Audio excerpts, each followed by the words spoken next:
Kasabay ng sunod-sunod na pagbuhos ng malalakas na ulan sa ibang parte ng bansa, umabot na sa 10 ang nasawi matapos maiulat ang mga pagguho ng lupa, partikular na sa Baguio City.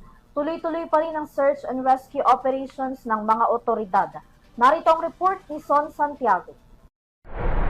Ilang araw nang walang tigil ng pag-ulan dahil sa enhanced southwest monsoon o habagat na nagdulot ng pagbaha at pagguho ng lupa sa ilang bahagi ng bansa. Isa nga sa mga pinakaapektado nito ang lungsod ng Baguio.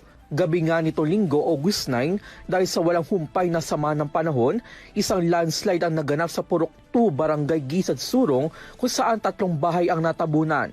Ayon sa lokal na pamahalaan, 13 katao ang natrap sa lugar. At matapos nga ang mahigit 2 araw na rescue operations, ipinabatid ng Baguio City Public Information Office nitong Martes ng umaga na lahat ng taong natrap sa landslide ay nahanap na. 3 sa kanila ang nakaligtas, kabilang isang 77 years old na pastor at 27 years old na lalaki at babae. Dinala na sila sa ospital para sa medical observation. Sa kasamaang palad, 10 iba pa ang kumpirmadong nasawi, kabilang ang ilang mga kabataan.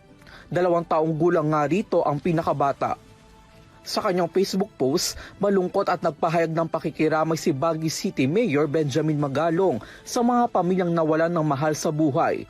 Sa kabilang banda, pinasalamatan din niya ang mga rescue team, volunteers at partner agencies sa patuloy na nagsasagawa ng operasyon sa kabila ng masamang panahon. Sinabi rin ng alkalde na magpapatuloy ang lungsod sa pagtulong sa mga residenteng patuloy na naapektuhan ng kalamidad. Batay sa pinakabagong datos na inilabas ng Baguio City Disaster Risk Reduction and Management Office, hindi bababa sa 184 families sa Baguio City ang naapektuhan ng kasalukuyang weather condition. Para sa EuroTV News, ako si Son Santiago, 1 dekadang sumasaludo sa bawat Pilipino.